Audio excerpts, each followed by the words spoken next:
morning. I'm Nur Shaira Aifa will update you with the most shocking news from our country, Malaysia. On 22nd January of 2018, a body of 27-year-old man was found in his apartment at quarters of Klinik Kesihatan at Lukut, Port Dickson. The victim, Encik Mah Hussein bin Abdul Rahim, was a dental technician at Port Dickson Dental Clinic. He was found there by his two colleagues as they made detour to his house, as Encik Mah Hussein had not turned up for work on 19 January 2018. The accused in this case, Abdul Malik bin Rosli, was charged with murder of Mah Hussein bin Abdul Rahim between 5:30 p.m. of 18 January 2018 and 8 a.m. on 22nd January of 2018 at quarters of Klinik Kesihatan in Lukut. Next, we go to the chronology of the case. The accused was Abdul Malik bin Rosli, who was charged in the murder of the deceased Encik Mah Hussein bin Abdul Rahim, who was 27 years old. He was unmarried and appeared to have led an active lifestyle playing sports such as football and badminton in his free time. He was a dental technician at Port Dickson Dental Clinic. He resided at the quarters of Klinik Kesihatan at Lukut, located approximately 7 kilometers from his workplace. On 19th January 2018 on Friday and 22nd January 2018 on Monday, Encik Mah Hussein does not turn up for work. Then, his immediate supervisor, Puan Adliyah Tunirin, testified that she had asked an administrative assistant, Mr. Selvaraj Selagarai, to check on Encik Mah Hussein, who had not responded to any call and message. Then, Mr. Selvaraj called Encik Al-Faisal bin Othman to check on Encik Mah Hussein. At the time, Encik Al-Faisal was on his way to send Encik Fakri to work. However, they made the tour to the Lukut quarters. The deceased apartment was located on the 4th floor of block JKR 1382P. Once they arrived, they found that the front grille unlocked and the front door also unlocked, although it was shut. Encik Al-Faisal could smell a disturbing odor, and both of them proceeded into the apartment. After they go into the apartment, they have found Encik Mah Hussein's lifeless body on a mattress in the main bedroom of the apartment, which clad only in boxer shorts and with a pillow over his face. Next, Dr. Hanif Mahmud, who was the doctor who had carried out an autopsy to the victim, Encik Mah Hussein. According to his testimony, the victim had died of blunt force trauma to the head. The base of the victim's skull, his jaw, right temple, and cheekbone were all fractured. After that, Dr. Hanif testified that the wounds were of such a nature as would have caused internal bleeding from the rupture of blood vessels. The pressure build-up caused damage to brain tissue, affecting the vital functions. Dr. Hanif was of the view that the wounds were not self-inflicted, and he also testified that the trauma to the head was the result of the multiple blows and there were no defensive wounds. And lastly, Dr. Hanif also testified that the injuries were caused by a blunt object such as a piece of lumber, a rock, helmet, or fire extinguishers. The autopsy was carried out on 22nd of January at 3 p.m. Next, we go to the time of death based on the entomologist's report. Now, time of death of the victim. Dr. Hanif bin Mahmud was the doctor who had carried out an autopsy of the victim. The autopsy was carried out on 22 January 2018 at 3 p.m. in order to determine the time of death. Dr. Hanif estimated that the death occurred more than 36 hours prior, which putting the time of death no later than 3 a.m. on 21st January 2018. The time of death was decided based on the entomologist's report. When Dr. Hanif conducted the autopsy, he supervised the collection of maggots that found from the victim's body. This maggot then was sent to Institute for Medical Research for further analysis.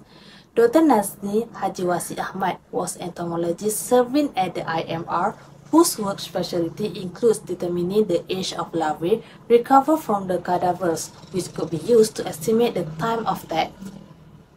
Dr. Nazni determined that the maggots found on the body belong to two species, which are Chrysomia megacephala the oriental leathering fly or langau, and the Megacephalia scalesis, the coffin fly or known as bari-bari. Fly larvae undergo two moltings before pupation, and there are three stages of the larvae, which each of it called an instar. So, this is the fly life cycle. It goes from adult fly to egg and continues to first larva stage, second larva stage, third larva stage, and lastly becoming pupa. Each of these stages can be used to determine the time of death of the victim, depending on the type of fly found on the dead body. In this case, there were specimens found on the body that were third instar of the coffin fly larvae. It is only appeared on the fourth day after the eggs were laid, so the time of death was estimated to be approximately 4 days prior to the autopsy on about 18 January 2018. Now, let's move on to the DNA evidence and arrest. Puan Nur Alfarizan binti Muhtaruddin is an officer at the chemist department. She testified that the hair recovered from the apartment belonged to the accused. DNA extracted from the cigarette butts recovered from the apartment also matched with the accused. However, there is no DNA implicating the accused was recovered from the bedroom where the body was found. The accused was apprehended on the evening of 30 January 2018 at a restaurant in Johor Bahru. The inspection was done, which led to the recovery of victim personal items, which are driver license, identity card, Yamaha Y50 motorcycles, and bank cards. The next part is for the case of the defense. Abdul Malik bin Rosli, which is the accused, and Mahusin bin Abdul Rahim, which is the deceased in this case, were friends in WeChat since September 2017. Early January 2018, Abdul Malik posted a few pictures of him telling his followers that he wanted to find a new job. Encik Mahusin replied to his status and told that he can offer to find a job for him. Encik Mahusin offered to give him 50 ringgit to arrange his transportation from Johor Bahru to Seremban.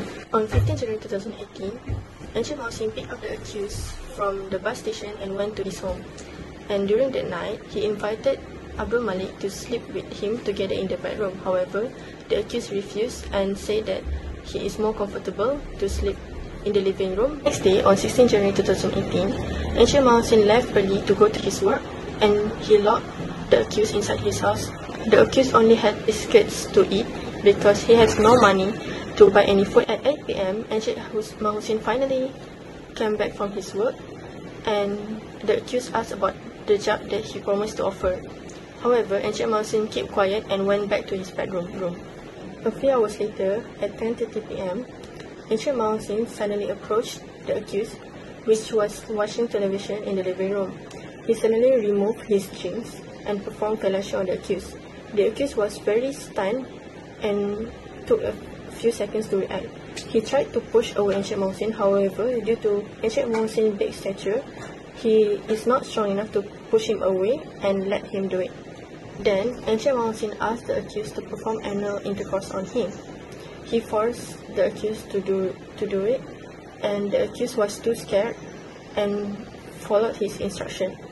The next day, which is 17 January of 2018, the same event took place. At 3 a.m. and during the night, Encik Mahusin asked the accused to perform fellatio and also anal intercourse again. The accused just followed Encik Mahusin because he waited for him to offer the job that he promised. On 18 January, after Encik Mahusin has returned from home, the accused confronted him and asked about the job. However, Encik Mahusin told the accused that he still does not found any job that he can offer to him. The accused was very disappointed and very mad and also upset to Encik Mahusin because he lied to him. On 19 January 2018, the accused committed an act which would change his life forever. At 1 a.m. in the morning, the accused went inside the deceased's bedroom and struck him with a helmet and took all of his valuables and went outside from the house. His statement was that the reason why the accused struck the deceased with a helmet during he was sleeping because he wanted to prevent Encik Mahusin from stopping him from fleeing, because he is very mad and disappointed that Encik Mahusin lied to him about the job that he can offer, and he wanted to go back to his home in Johor Bahru. The court decision towards the accused Abdul Malik bin Rosli is that the accused is found guilty of murder under the provision of Section 302 of Penal Code, and the accused was sentenced hanged by the neck until death. That's all from our group. Thank you.